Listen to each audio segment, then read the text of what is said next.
7 news కి స్వాగతం. శుక్రవారం వరలక్ష్మి వ్రతం పండుగ రోజు శుక్రవారం నాడు తెలంగాణ రాష్ట్ర సాధన రథసారథి ప్రొఫెసర్ కోదండరామరెడ్డి, అమీర్ అలీ ఖాన్ సాబ్ ఎమ్మెల్సీలుగా ప్రమాణ స్వీకారం చేశారు. కాంగ్రెస్ ప్రభుత్వానికి ఎంతో శుభసూచకంగా వీరిద్దరూ ఎమ్మెల్సీలుగా ప్రమాణ స్వీకారం చేయడం గర్వించదగ్గ విషయమన్నారు. తెలంగాణ రాష్ట్ర మలిదశ ఉద్యమంలో ప్రముఖ పాత్ర పోషించిన ప్రొఫెసర్ కోదండరామరెడ్డిని గత ప్రభుత్వం పూర్తిగా విస్మరించింది. ఉద్యమంలో కోదండరామరెడ్డి తనదైన శైలిలో పోరాటంలో పాల్గొని తెలంగాణ చరిత్ర పుటల్లో నిలిచే విధంగా పోరాడారు.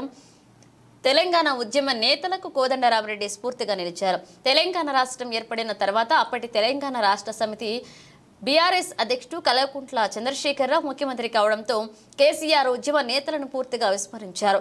అందులో ముఖ్య భూమిక పోషించిన కోదండరాం పట్ల టీఆర్ఎస్ ప్రభుత్వం వ్యవహరించిన తీరు నచ్చక ప్రొఫెసర్ కోదండరామరెడ్డి తెలంగాణ జనసమితి పార్టీని స్థాపించారు. రాజకీయాల్లో కూడా ఆయన తనదైన శైలి అవలంబించి గత డిసెంబర్లో జరిగిన అసెంబ్లీ ఎన్నికల్లో కాంగ్రెస్ పార్టీకి సంపూర్ణ మద్దతు తెలియజేశారు. ఇక టీపీసీసీ అధ్యక్షుడు ముఖ్యమంత్రి రేవంత్ రెడ్డితో పయనించి కాంగ్రెస్ ప్రభుత్వం ఏర్పాటుకు కోదండరామరెడ్డి కృషి చేశారు. కాంగ్రెస్ పార్టీ అధిష్టానం ముఖ్యమంత్రి రేవంత్ రెడ్డి ఇచ్చిన హామీ మేరకు గవర్నర్ కోటాలో ఎమ్మెల్సీగా అవకాశం లభించింది. అయితే కొన్ని అనివార్య కారణాల వల్ల కొంత జాప్యం జరగగా హైకోర్టు తీర్పుతో కోదండరాంకి లైన్ క్లియర్ అయింది. ఇంతో ఈ రోజు ప్రొఫెసర్ కోదండరామరెడ్డి, అమీర్ అలీ ఖాన్ వారిరువురు కూడా శాసన మండలి చైర్మన్ గుత్తా సుఖేందర్ రెడ్డి సమక్షంలో ప్రమాణ స్వీకారం చేశారు. ఈ కార్యక్రమంలో మంత్రులు పొంగులేటి శ్రీనివాసరెడ్డి, పొన్నం ప్రభాకర్, ప్రభుత్వ బిర్లా ఐలయ్య, ప్రభుత్వ సలహాదారు వేం నరేందర్ రెడ్డి పాల్గొన్నారు.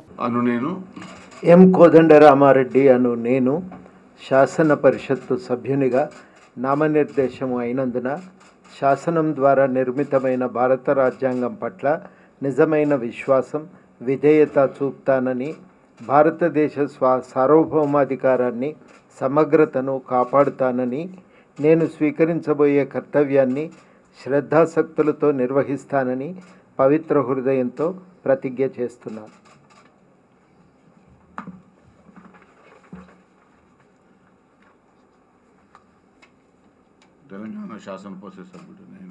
తెలంగాణ శాసన పరిషత్తు సభ్యుడనైన ఎం కోదండరామారెడ్డి నేను సభ నియమాలకు కట్టుబడి ఉంటానని, వాటిని అనుసరిస్తానని, సభ మర్యాదలను పాటిస్తానని, సంప్రదాయాలను గౌరవిస్తానని పవిత్ర హృదయంతో ప్రతిజ్ఞ చేస్తున్నాను.